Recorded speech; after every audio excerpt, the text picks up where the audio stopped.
Yeah, Sam Gallardo, Caltrans construction engineer. I've been around for a while, so I'm not new to this meeting. Okay, sorry. I'm the new member. I haven't been here before, so. Hello. All right, Sue May. Good evening, Sue May, Caltrans Office of Mobility Programs. Thank you. Great. Rima. Good evening, Caltrans Project Manager for Vincent Thomas Bridge Deck Replacement Project. And Kenyan. Good evening, Kenyan, Caltrans Office of District Traffic Manager. Jeffrey Yu. Hi, Jeffrey Yu with the Office of PPM. Calvin Dong. Calvin Dong, Caltrans Office of Mobility Programs. And I think last from the Caltrans team is Roberto Perez. Good evening, everyone. Roberto Perez, Government Affairs Liaison for Caltrans District 7. Thank you. And I'm going to start off with community members now. I have Art Marroquin. Hi, Art Marroquin, Media Relations Manager for the Port of Long Beach. By the way, Diana, I just want to say thanks. I didn't respond to your email. Thanks for sending that address for the Caltrans site at the bridge. Thanks. Of course. Augie. Good evening. Advocate for the Port of Los Angeles. Celia Moreno.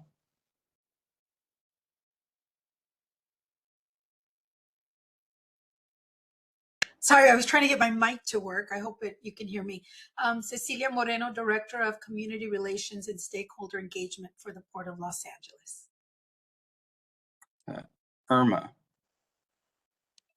Hello, Irma Lara Venegas with the Greenbelt Neighborhood Group and resident of Wilmington.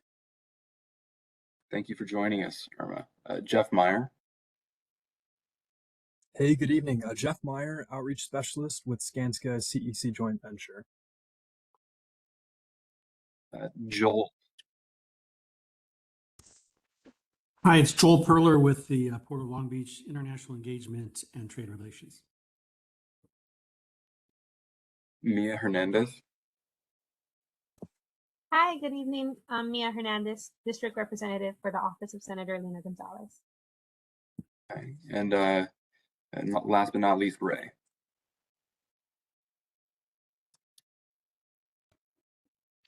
Hi, Ray Regalado, President, Northwest San Pedro Neighborhood Council, and also Commissioner for the Department of Transportation, City of Los Angeles. Thank you for your continued engagement, Ms. Ray. Thank you. Our agenda for this evening is to go over last month's action items from the CAC, and then after that, last week's TAC meeting, the comments that we received there. Our presentation will include several updates relating to our outreach, recent closures of the bridge, the construction schedule, project schedule, the traffic management plan, and local agency projects, coordinating on the detour routes and schedules of those projects. We'll end with a summary of the action items from this meeting and a notice of the next meeting for our group. Last month's action items included our regular uploading of the minutes and recording to the website, and providing the address of the Vincent Thomas Bridge Construction Field Office, which, as noted just earlier during attendance, was completed. And last TAC meeting, very similar agenda to tonight's meeting. We talked about the community open house, which will be the series that'll be rescheduled. We talked about the project schedule, elements in the project construction, which are coming up, the traffic management plan and the subcommittee for that. And again, the area projects, coordination maps, those other projects by local agencies, which may conflict with ours. That's a good time. comments from that meeting. Ray from the Northwest San Pedro Neighborhood Council asked whether residents should expect impacts, noise impacts from construction, those living nearest the bridge. Caltrans responded that we do not anticipate heavy impacts from to residents during the construction phase, and we will make sure he has a point of contact if that does become an issue for residents. The City of Los Angeles Emergency Management Department asked whether construction activities would affect waterborne traffic underneath the bridge. Caltrans responded that we have coordinated intensively with the Coast Guard and other stakeholders in the port to ensure that there would not be impacts to activity underneath the bridge. As an update about our community open house meetings, as part of our distribution list, you will have received notices about community open houses that Caltrans is hosting. You will also receive notices that we've decided to reschedule those meetings. We will, of course, reach out to you as soon as possible once we have new dates arranged for those. And we're going to talk about two recent bridge closures. One last week on the 22nd was canceled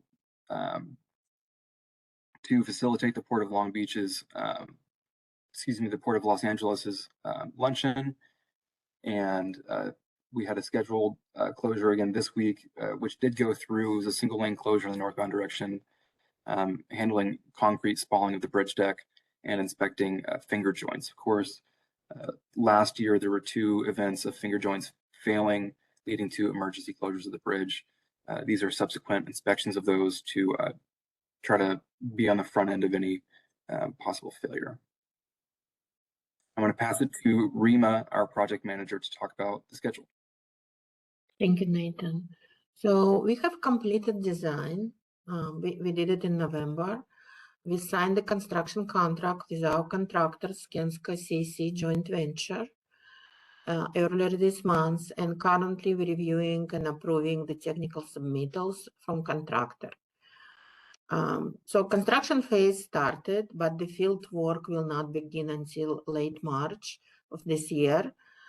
And the construction, it will start the pre-full closure work. The pre-full closure work, as I said, will begin in late March and will be completed in fall of 2026. Then the 16 months full closure will begin on November 1st, 2026 and end in winter 27-28. And the last phase of the construction will be post-full closure. This phase will begin in winter 27-28 and will be completed in winter 28-29. And Nathan will tell you provide more details on the schedule. Yeah, thank you, Rima. To kind of drill down on the next three phases of the project during construction, 3 stages of construction coming up and the impacts. We anticipate preliminary construction to begin in March and go through to the end of October, the fall later this year. There will be overnight one-directional closures Monday through Friday throughout that period, and potentially weekend closures as well, Monday through Friday. Those overnight closures will follow the schedule included here on the slide. It changes just slightly, that window, depending on the direction. We aim to resurface detour routes. Those are the local roads that'll be included in our designated detour route in this upcoming summer. That preliminary construction will include 4 major components or major activities. We're going to install temporary staircases to allow workers to access the bridge. This will speed up construction, increasing the number of access points that construction workers will have to the bridge. Install an access platform and shield underneath the bridge to allow work there and prevent environmental impacts beneath the bridge. We will install temporary bracing on the approaches and suspension to maintain stability of the bridge as the deck is removed, altering the load on the bridge. And we'll also, again, resurface those detour routes. Here's a look at what that under deck platform will look like. That's one of the elements that we will work on during the preliminary construction phase. Next will be the full closure stage where the actual deck replacement will occur. It's a 16-month endeavor that will go from the fall of this year into the winter of 27-28. Again, we are hoping to finish that completely, the deck replacement construction phase during the before the Olympics. This will be a full closure of the bridge all day, every day, all week for that 16-month period. And during the deck replacement, we will, of course, replace the bridge deck, reconstruct the bridge railing, bringing it up to modern standards, as well as the median barrier, reconstruct drainage features on the bridge, replace seismic sensors, and reconstruct the overhead signage. This activity is obviously the main portion of the project. It'll increase or extend the vitality of the bridge, its service life for many decades, but also modernize several important features beyond the bridge deck. We have a couple diagrams showing what these activities will look like. I'll use my mouse quickly to show. Quickly, we'd have someone from our structural construction team here to go in depth on this. They were unavailable tonight, but I can show you with my mouse. Hopefully, this is what I'm outlining here is called a gantry crane. It'll be installed on either side of the bridge to make our construction more efficient.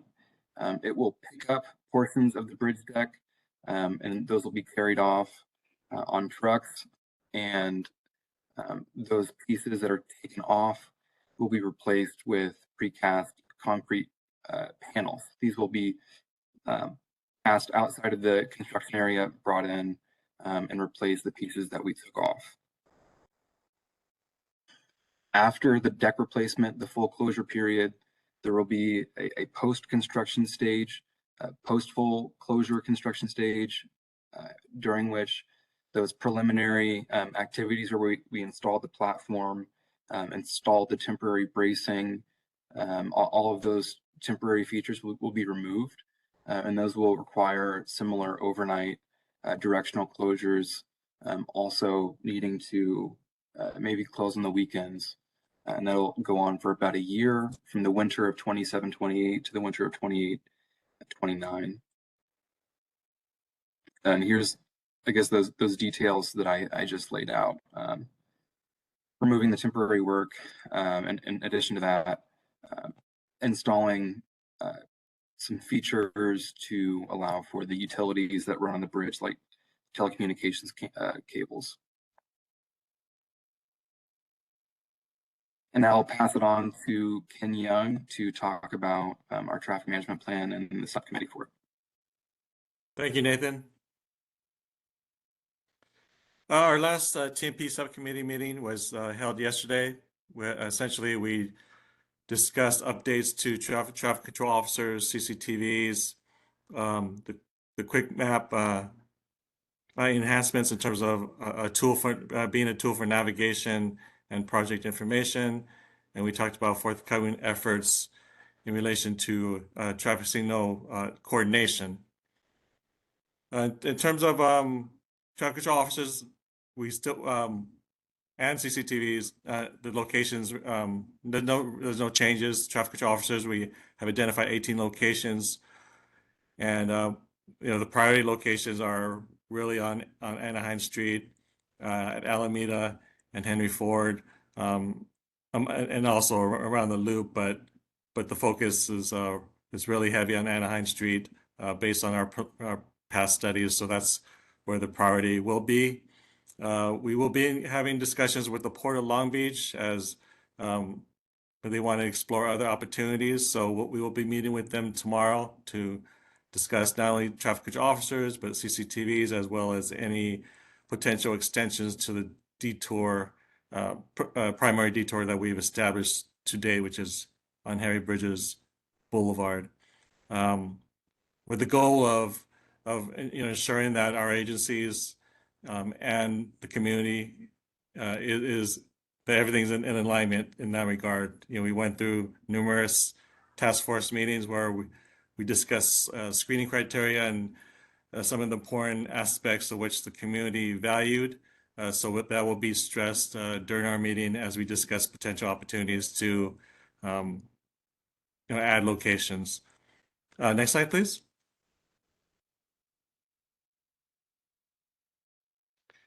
In terms of CCTV cameras, we still have 20 locations. Some of the most recent changes were the relocation of cameras along Anaheim Street and the addition of portable cameras along Alameda Street, and then I think the addition of a camera on PCH. And the intent of that was to provide a greater line of sight along these corridors, especially in the case where we would not have traffic control officers, and that will be an item that we'll discuss with the Port of Long Beach tomorrow. But with those cameras, we feel that we do have good viewership of the corridors, be it the detour and/or alternate routes. Above and beyond that, where we are working on the health of the existing assets on the 710. We do have challenges regarding wire theft and communications that it's just very, very problematic, and there's no short-term solution to that. So we are working internally to strategize towards the implementation of modems as a fix to get those assets up and running. Above and beyond that, we will have our automated work zone information system, which will be a number of portable cameras as well as portable speed detectors that will be able to monitor the traffic conditions and be able to remotely modify messages to the motorists based on the conditions of the roadway. I think that's it in terms of CCTVs, and then we will be, in terms of forthcoming efforts, we'll be coordinating a workshop for traffic signal timing in February. So we're establishing the contacts and availability of our local partners at this time. And I guess lastly, in terms of quick map enhancements, we're going through there's two phases to this project. One is user interface, which is basically the enhancement of the program or the navigation tool itself. And phase 2 will be specific to the project, and we'll apply the detours, apply the cameras and the video. We'll apply messages related to the detour as well as information related to the project itself. So in summary, we are slightly ahead of schedule, and I think we'll be rolling out some user acceptance testing shortly. So at the very least with our media stakeholders, our local agencies, and we're hopeful that we can roll it out to community at some time when when the acceptance testing is done to provide the appropriate training. And that's into my report. Thank you, Ken, but you're not off the hook yet.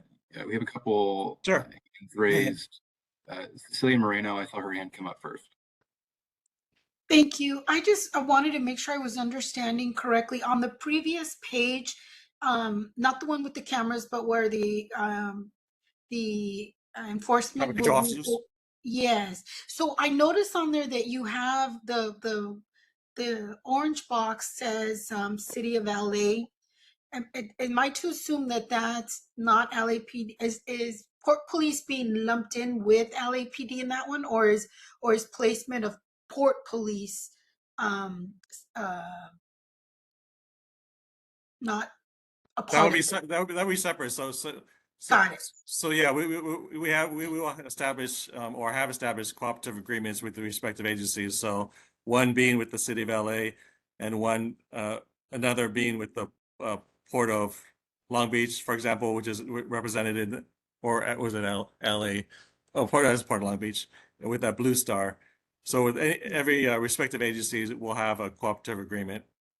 Okay, so we still don't see the Port Police one. Do we need to put pressure on them to to sign something? Because they definitely need to be a part of this one. Yeah, I think well, I mean, there's I guess there's two components. One is the traffic control, and the other aspect is enforcement, which is I think what you're speaking to, correct? Yes, that's correct. So I can't speak to that status in terms of enforcement at this time. I can, Ken, if you want to let me jump in for a sec. Sure.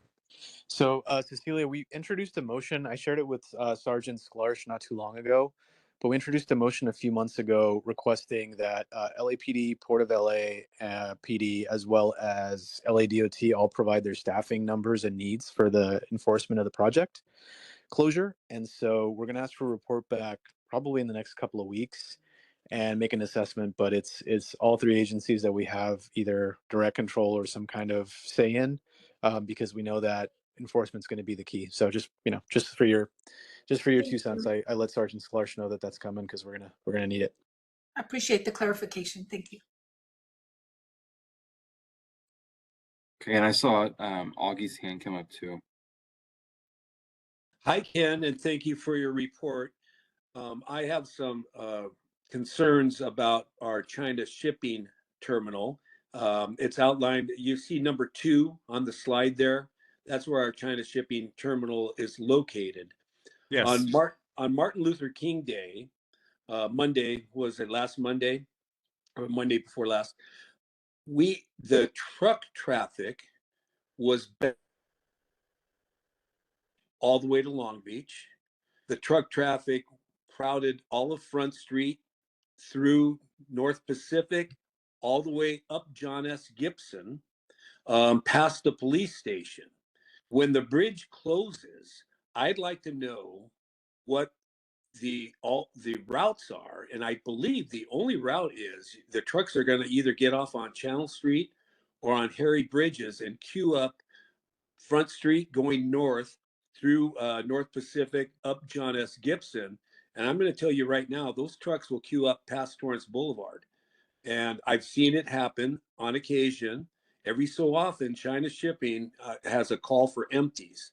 And these trucks back up for miles. These truckers are sitting there for 4 hours, just sitting in their trucks trying to get into the China Shipping terminal. So I'd like to understand how this is what's going to play out when the bridge is closed. I'd like to understand. I see the yellow arrows going around one way. It looks like are trucks coming around the freeway and getting off on Harbor Boulevard and then proceeding north into the China Shipping Gate. I'd like to understand that better. I'd like to understand if it's the port's responsibility. Right now we have Eastview Little League located up on Knoll Hill, which is right there above China Shipping, and it's blocking. So the trucks are blocking the access for 500 families to go enjoy, baseball up at Eastview Little League. And I need to know how this is going to all play out. And if trucks back up, they're going to back up to the 405 freeway. What I saw at MLK Day, if I took a pencil, past Torrance Boulevard for sure. And I'd like to understand that a little bit better. Thank you, Augie. In general, our motorist information plan in terms of our changeable metro signs and portable changeable metro signs will be very expansive. It'll extend, well and beyond this area as far north as was it the 101, just up the 110 and to the 10, kind of like to the more to the east. So we will have a lot of motorist information to complement our public awareness campaign to provide motorists with decision points along the freeway system and then beyond the freeway system on the local street interchanges. But as we approach the 110, for example, those decision points could be like, for example, PCH, and then ultimately there will be the primary detour of Harry Bridges. We expect the majority of the motorists to use that, but we understand too that will not be the case, especially that first month based on our experiences where there tend to be some residual that will continue on the 110 and could use Channel Street. And ultimately, we have those arrows at Harbor Boulevard because that represents the hard closure. So at that point, the bridge is closed, they have nowhere to go. But our expectation is that with an aggressive public awareness campaign, with our aggressive application of assets in the field up to 60 days in advance, and with all the decision points that motorists who know the area will use, they may not even need to use heavy bridges. Those who don't know the area could very well, and we would encourage to use heavy bridges, and hopefully most of the trucking industry. But we also realize too, to your point, that a lot of truckers, based on our past viewership, have used Harbor Boulevard, and I guess that's fine in this case because we planned it out that way in terms of the hard closure, that they would utilize Harbor Boulevard up to Front Street, Pacific, John S. Gibson. Now I know what I understand is the conditions have or will be changing shortly. Kerry Cartwright from the Port of LA has indicated that maybe that portion of work along front leading to Pacific is nearly complete, and he's suggesting some mitigation can be applied in terms of dual rights, say Yes. for example. Yes, I saw the emails. Yeah.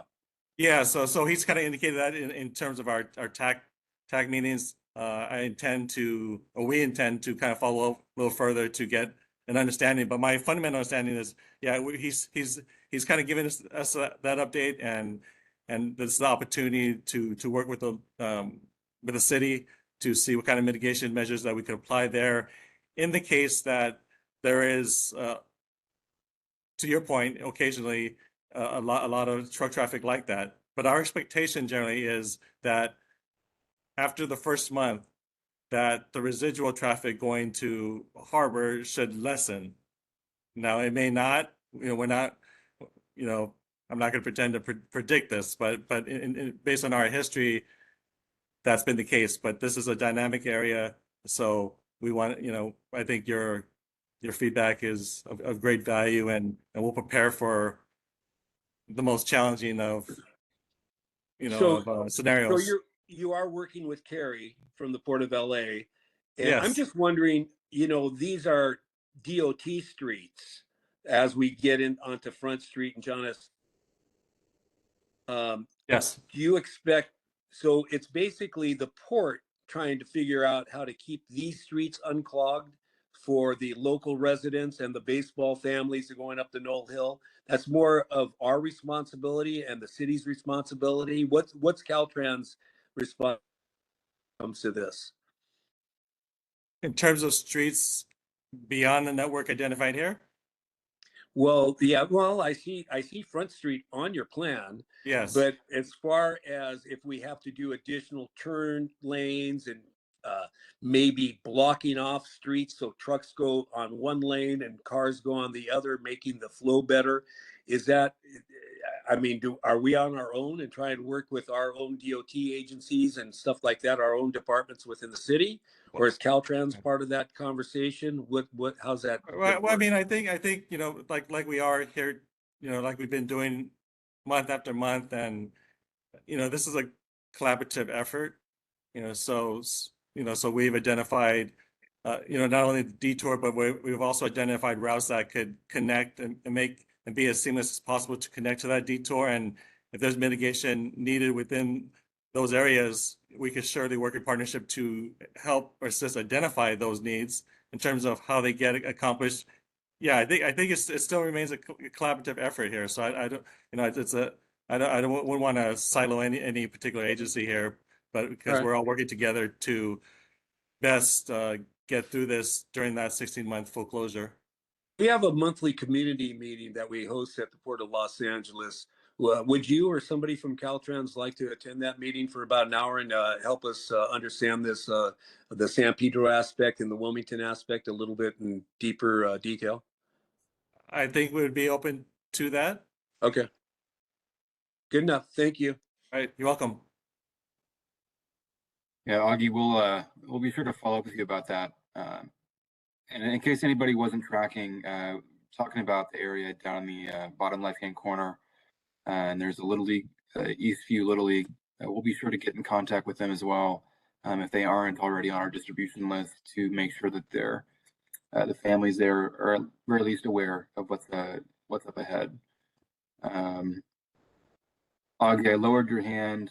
I think Mia raised her hand, and then Ray is after that. I'm going to check the slides really quickly. Okay, so we got just one more subject to get through, but let's go ahead and hear from Matt now.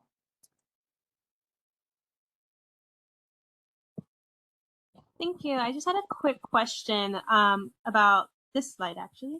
Really quickly question. Are these cameras owned by Caltrans, or are they owned by the operational agency there? Or is the operational agency just kind of taking over the Caltrans cameras for this project? Yeah, the cameras are color coded based on the operational agency. So so they also own it? Yes. Okay. Awesome. Thank you. And Ken, if you could clarify whether these cameras are in place now or to be installed. These are new installations. We're working with the City of LA in conjunction with Borough Street Lighting to install them. I think I guess what I can say is that they're probably one of the first orders of work, and at some point I think maybe spring would be a reasonable timeline in terms of installation. Okay, and Mia, I'm going to lower your hand and then call on Ray.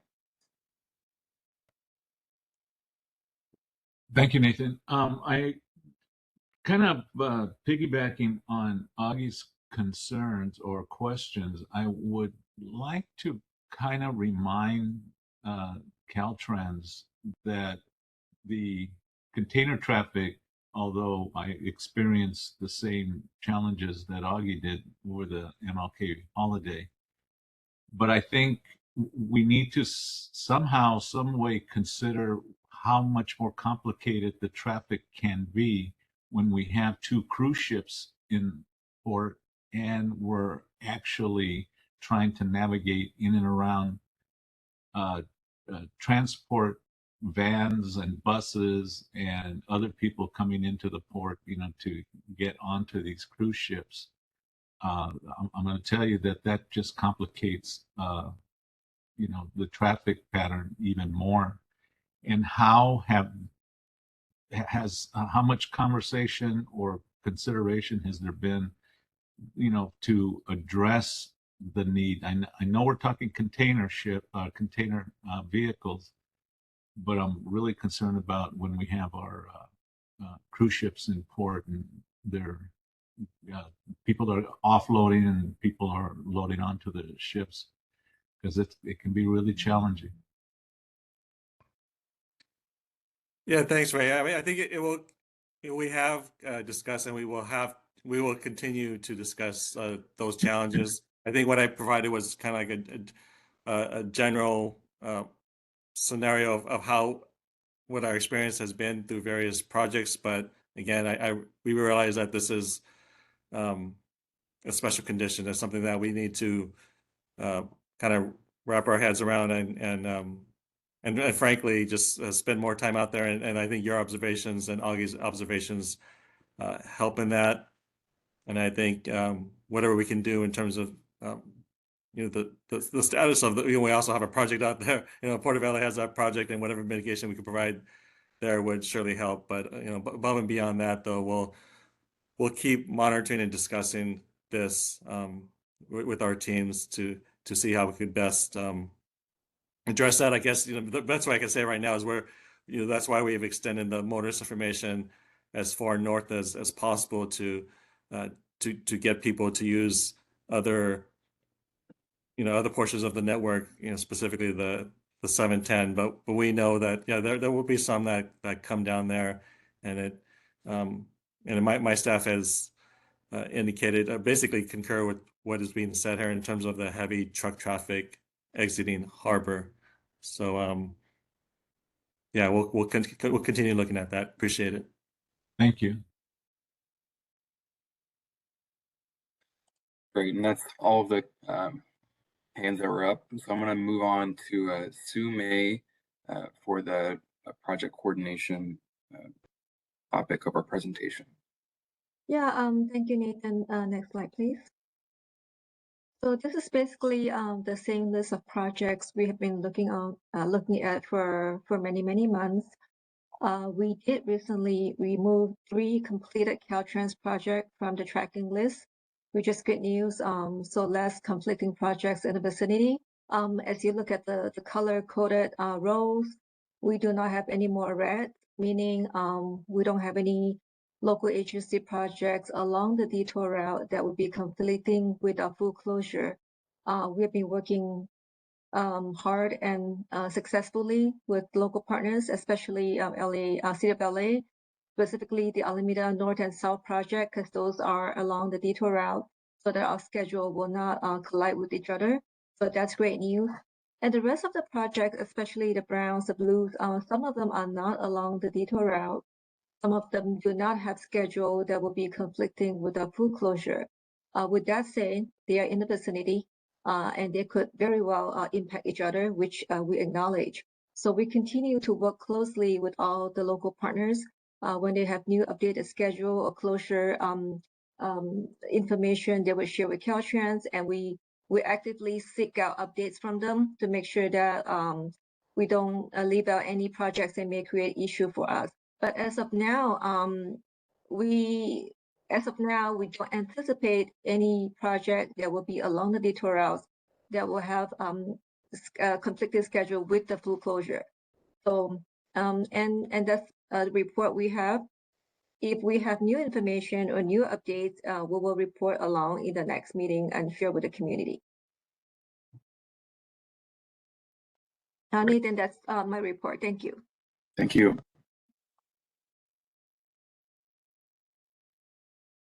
And we talked through a few issues already, but this is a space for anyone who had questions that came up during the presentation. Yeah, Nathan, I want to go back on the CCTVs. I think I misspoke. In terms of the cameras that we're going to install, that we're working with the City of LA and the Borough Street Line in particular, those cameras are temporary installations. They are, and they will be ours, but they will not be legacy installations. I guess, that may be subject to further discussion, but at the very least, those cameras will be installed for the duration of 16-month closure. And any time beyond that is, again, subject to further discussions. But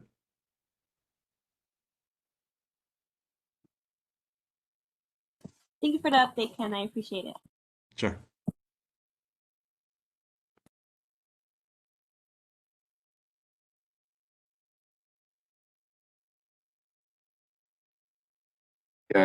Spoke earlier in the meeting, but I wanted to note Axel Palacios from Councilmember Tim McCosker's office joined the meeting. Really appreciate your continued participation. We also have Brian Martinez from Senator Richardson's office. So thank you as well for joining us. Glad to help.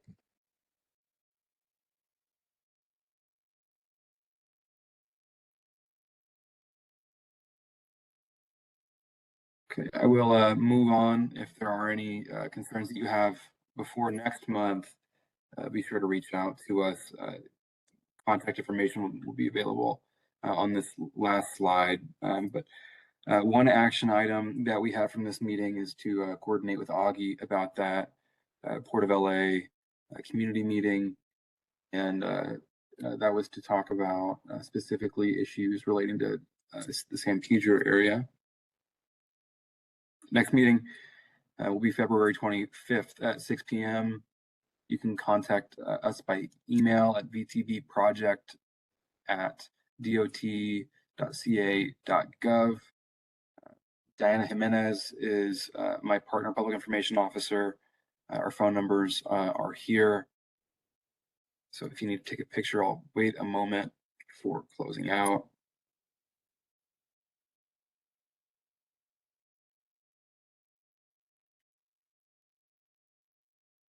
And that will do it for our meeting this month. Thank you very much for joining us.